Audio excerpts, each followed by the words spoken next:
jos ja kun kuulette tikityksen, se on ajasten, jota mä en nyt saa pois päältä. Joten yritän pärjätä sen kanssa. Mä harjoittelen vielä tämän mikin käyttöä, että mihin se kannattaa laittaa. Joten bear with me. Patience is a virtue. Tai jotain sellaista. Kun mä olin tekemässä mun iltateetä, mun mieleen palasi ajatus, jota mä oon ajatellut tosi paljon viime aikoina. Hitto, kun mä nyt häiritsee toi tikitys. Mun mieleen palasi jotain, mitä mä oon miettinyt viime aikoina tosi paljon, ja mulla tuli tarve puhua siitä, ja mä ajattelin, että hei, mähän oon aloittanut nyt YouTube-urani, niin might as well puhua siitä täällä. Mä oon miettinyt yhteisöllisyyttä, tai siis, mistä mä nyt aloitan? Mä oon kokenut elämässäni paljon yksinäisyyttä ja yksin olemista. Molempia, nehän on eri asia. Musta tuntuu, että me kaikki ollaan hahmotettu se jo tässä vaiheessa, että yksin oleminen on eri asia kuin yksinäisyys. Ja mä oon tuntenut niitä molempia paljon mun elämän aikana. Ja mulla kesti, no tuntuu hassulta sanoa, että kesti kauan, kun mä oon vasta 21-vuotias. Niinhän tässä on niin kuin mun elämäkään kauaa kestänyt. Mutta se tuntui siltä, että mulla kesti jonkin aikaa tajuta ihmissuhteiden merkitys. Ja mä jotenkin haluaisin tänään puhua vähän siitä. Ja minkälaisia ajatuksia mulle liittyy yksin olemiseen, ihmissuhteiden tärkeyteen, yhteisöllisyyteen. Myös siihen, että on semmoinen kuuluvuuden tunne, eikä vain ihmisiä ympärillä. Ja myös ehkä menen siihen, että niin kuin kokeeko kuuluvansa yhteisöön vai niin koska semmoinen yhteisöllisyyden tunne on kuitenkin vähän eri verrattuna siitä, että jos sulla on kaveri, niin sä et välttämättä ole yksinäinen, mutta se yhteisöllisyyden tunne on vielä vähän eri. Mä ehkä voisin aloittaa kertomalla itsestä, omista kokemuksista.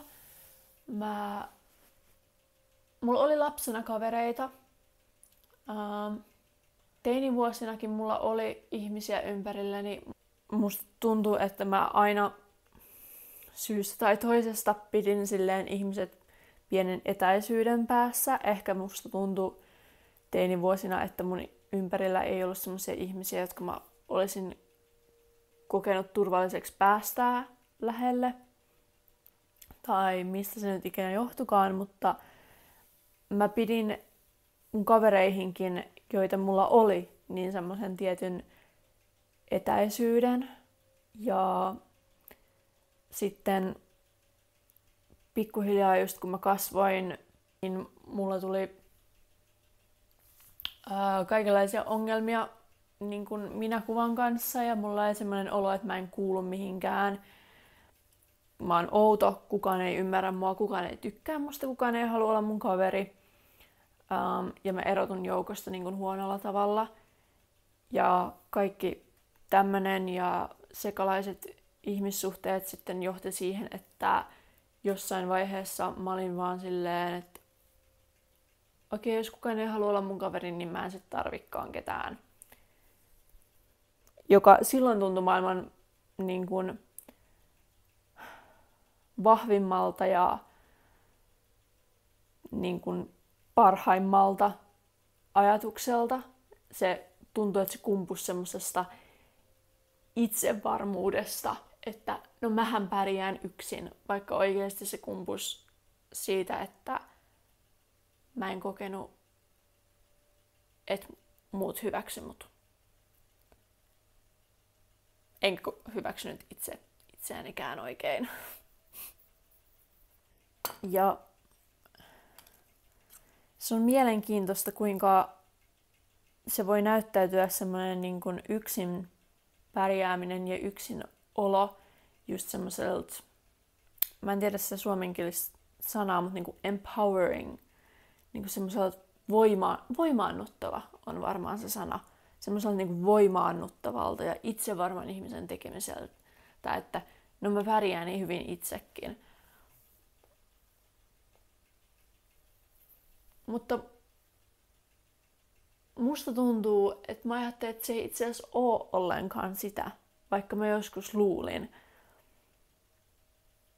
Mulla se oli semmoinen täysin suojautumiskeino.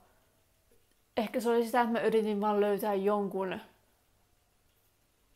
laastarin siihen niin kuin yksinäisyyteen, mitä mä tunsin myös ihmisten ympärillä.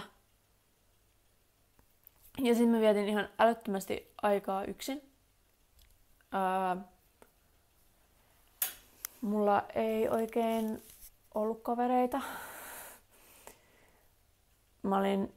Yläasteella mä olin kaveriporukassa. Mulla oli sinänsä kavereita, mutta kun yläaste meni eteenpäin, niin musta alkoi tuntua enemmän ja enemmän siltä, että mä en siihen kaveriporukkaan kuulu. Ja mä en saa semmoista kohtelua, mitä mä mielestäni ansaitsen. Ja sitten menin eri lukioon kuin kaikki. Tarkoituksena oli saada niin kuin uusi alku, mutta sekin meni plörinöiksi, koska mun uusi alku oli se, että mä täysin esitin olevani alussa jotain muuta kuin mitä mä oikeasti oon, jotta mä saisin ystäviä ja kuuluisin tällä kertaa joukkoon nyt sitten siinä uudessa koulussa. Mikä turns out, vaikka mä yritin, mä en silti kuulunut joukkoon. Mikä on hassu, koska nyt taas kun mä en yritä kuuluvani joukkoon enää, niin mä oikeasti oon löytänyt ihmisiä ympärilleni, jotka saa mulle semmoisen tunteen, että mä kuulun joukkoon. Mutta se on vaikea olla yrittämättä, kun on yksinäinen ja yksin ja huonosti voiva. Silloin haluaa ihmisiä ympärilleen ja silloin haluaa kuulua joukkoon ja haluaa muiden ihmisten hyväksyntää. Mut joo, anyway, toi on tavallaan, mä oon viettänyt todella paljon aikaa yksin ja mä oon oppinut olemaan yksin. Mä oon esimerkiksi sellainen ihminen, että mä ihmettelen, että miksi jotkut ihmiset ei käy syömässä yksin. Ja mulla on aina ollut tavallaan oletusasetuksena se, koska mulla ei ollut todella läheisiä ystäviä vuosiin, niin mulla oletusasetuksena on aina ollut se, että mä teen asiat yksin. Että jos mä haluan mennä kauppaan, niin mä menen sinne yksin. Jos mä haluan mennä kahville, leffaan, mitä tahansa, niin mä menen sinne yksin. Koska mulla ei ollut ketään, ketä pyytää mukaan. Siis mulla niin kuin yksin oleminen sujuu. Se sujuu aivan loistamasti ja vaivattomasti. Ja mä ajattelin pitkään, että vähänkö hienoa tää on. Ja kyllä mä ajattelen vieläkin, että se on hienoa, että mä pystyn olla yksin. Sitten jossain vaiheessa mä aloin älytä sen, että vähänkö olisi hienoa, jos mä pystyisin olla myös muiden ihmisten kanssa. Mä lukion jälkeen kuin, no vois sanoa, ensimmäisen rakkauteni. Mä pitkästä aikaa päästin ihmisen mun lähelle ja tunsin yhteyden toiseen ihmiseen. Ja hän ja meidän ihmissuhde opetti mulle, tai näytti tavallaan uudelleen sen, että kuinka hienoa se on, kun tuntee yhteyden toisiin ihmisiin. Kuinka arvokasta se on, kuinka energiaa tuovaa se on, kuinka kaunista se on ja kuinka kipeästi mä kaipasin sitä mun elämään. Nyt, jos jostain syystä tämä henkilö sattuu katsomaan tätä videota, niin ihmettelet varmaan, että miksi ihmeessä mä sitten lopetin meidän suhteen ja olin silleen, emme puhu enää. Se oli varmaan mitä mä tarvitsin silloin, mutta no anyway. Joo, koin yhteyden, joka näytti mulle, kuinka paljon mä oikeastaan tykkään siitä, että mulla on yhteys ihmiseen tai ihmisiin. Se yksin oleminen olikin sitten vähän vaikeampaa sen jälkeen, kun oli ollut hetken semmoinen ihminen, joka oli tukena ja jonka oli päästänyt lähelle. Yksinolo tuntui erittäin yksinäiseltä sen jälkeen. Nyt mä oon rambling on mun omasta tilanteesta. Mutta no tää on mun päiväkirja, niin mikäs siinä? Mutta se oli semmoinen niinku silmiä avaava hetki. Että vuosien yksinolon jälkeen, ja kun mä olin ollut silleen, että mä en tarvitse ketään, niin joku ihminen olikin tullut mun elämään, ja mä olinkin tajunnut, että hetkinen, tää on sittenkin aika siistiä, kun on yhteys johonkin toiseen ihmiseen. Joten joo. Ja sitten mä oon alkanut käyttää sen jälkeen energiaa. No, sen suhteen jälkeen mun piti ensin selvitä masennuksesta ja ahdistuksesta ja vaikeista mielenterveysongelmista, mutta sitten sen jälkeen mä oon alkanut käyttää energiaa ihmissuhteiden ylläpitämiseen ja niiden hankkimiseen. Mä oon kokenut erilaisia ystävyyksiä ja erilaisia tapailusuhteita, joista mä oon tavallaan kaikista napannut jotain mukaani. Ja nykyään musta tuntuu, että esimerkiksi se parisuhde, missä mä olen, niin koostuu tavallaan näistä asioista, mitä mä oon napannut ja huomannut pitäväni tärkeänä niissä mun aikaisemmissa suhteissa. Että tässä tavallaan niin kuin koostuu, niin kuin tulee yhteen se kaikki. Mä en tiedä mikä on yksinäisyyden vastakohta. Yksin olemisen vastakohta on se, että ei ole fyysisesti yksin jossain tilassa. Että siinä on toinen ihminen tai vaikka lemmikki, eläin, toinen hengittävä. En mä sitten tiedä toisaalta, voiko tavaroihinkin kokea yhteyttä. Tai jos siinä tilanteessa saa vaikka musiikkia tai taidetta, niin onko silloin yksin. En tiedä, se menee syvälliseksi. Nyt puhutaan vaan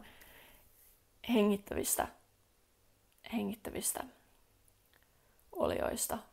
Niin jos yksin olemisen vastakohta on se, että siinä tilassa on joku toinen, niin mikä on yksinäisyyden vastakohta? Onko se yhteisöllisyyden tunne? Onko se tunne siitä, että on läheisiä ystäviä? Onko se kuuluvuuden tunne, että kuuluu johonkin, on osana jotain?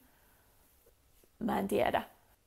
Mun kumppani on parantanut mua niin paljon, niin monella tapaa, että mä voisin puhua siitä vaikka kuinka paljon, mutta yksinäisyys tai yksinolo, mikä sen yksinäisyyden vastakohta nyt onkaan, onko se yhteisöllisyys tai mikä tahansa kuuluvuuden tunne, niin se ei tule pelkästään parisuhteesta, niin mä en aio nyt tehdä tästä parisuhde-podcastia, vaan puhua muustakin kuin rakkaasta kumppanistani, vaikka hän on paras ystävänäkin. Eli kun puhun ystävistä, niin hän kuuluu niihin ystäviin. Mun mielestä on jotenkin huolestuttavaa sekin, kuinka jos puhutaan esimerkiksi miesten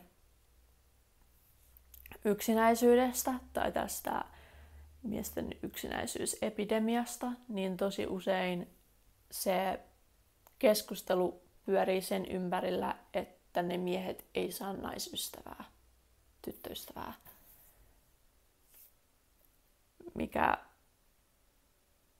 on mun mielestä aika niin kuin juuri ja alku just sen ongelman. Tavallaan se, että ajatellaan, että se yksinäisyys korjaantuisi sillä, kun oikeastaan se on, että he tarvitsevat ystäviä eikä vaan kavereita, joiden kanssa käydä kaljalla, vaan kavereita, joiden kanssa käydä syviä ystäviä, joiden kanssa käydä syviä keskusteluita ja parantaa itseään ja olla luovia ja jakaa ideoita ja puhua unelmista ja siitä, mitä todellisuus on, en tiedä. Ja mä uskon myös, että yksinäisyyden tunnetta se aina tulee jossain vaiheessa uudelleen. Mä en usko, että sitä voi mitenkään lopullisesti saada pois. Se aina tulee välillä vain pieneksi hetkeksi, mutta se aina tulee jossain vaiheessa uudelleen. Niin mä en usko, että siitä voi pois päästä, mutta semmoinen niin kuin yksi asia, mikä on hyvä muistaa, on, että välttämättä yksittäiset kaverit tai ystävät ei sitä vie pois. Tai mä oon miettinyt myös tosi paljon just yhteisöllisyyden merkitystä. Mä esimerkiksi, kun mä jäin välivuodelle lukion jälkeen, niin mulla ei ollut enää semmoista, vaikka mulla ei ollutkaan paljon kavereita lukiossa, niin se oli silti semmoinen paikka, minne mä menin joka päivä niiden samojen ihmisten kanssa tekemään about samat jutut ja olemaan yhdessä. Niin lukion jälkeen, kun mä jäin välivuosille, mä olin yhtäkkiä silleen, että mä en kuulu mihinkään. Että mulla ei ole enää mitään tommoista paikkaa, minne mä menisin samojen ihmisten kanssa päivästä toiseen. Ja me tehtäis samoja juttuja yhdessä. Niin mun mielestä ihmiset tarvii myös sellaista. Oli se sitten työn kautta tai opintojen kautta, harrastuksien kautta. Se ei tarvitse olla joka päivästä, mutta joku semmoinen, että on osa jotain ryhmää, jotain porukkaa, joka työskentelee yhdessä. Ehkä jonkun tavoitteen saavuttamiseksi.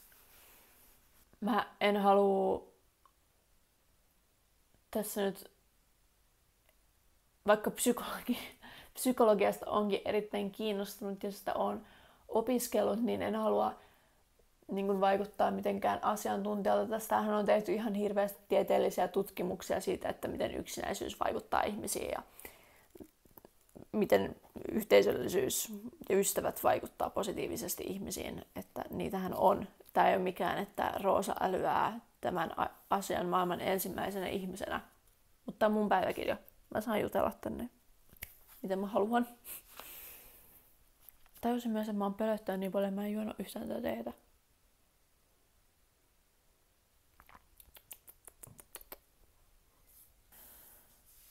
Mun mielestä meidän pitäisi keksiä uusia tapoja pitää yhteyttä toisiimme. Ehkä jollain tavalla myös palata vanhoihin tapoihin. Jos miettii, kuinka paljon niin kuin some ja muu on muuttanut niin kuin yhteydenpitoa ihmisiin. En mä tiedä. Mun mielestä meidän ei kannata missään tapauksessa ainakaan vähätellä yhteisöllisyyden merkitystä ja yksinäisyyden surua. Ja mä en halua, että tää kuulostaa nyt kellekään siltä, että jos olet yksin, hanki kavereita.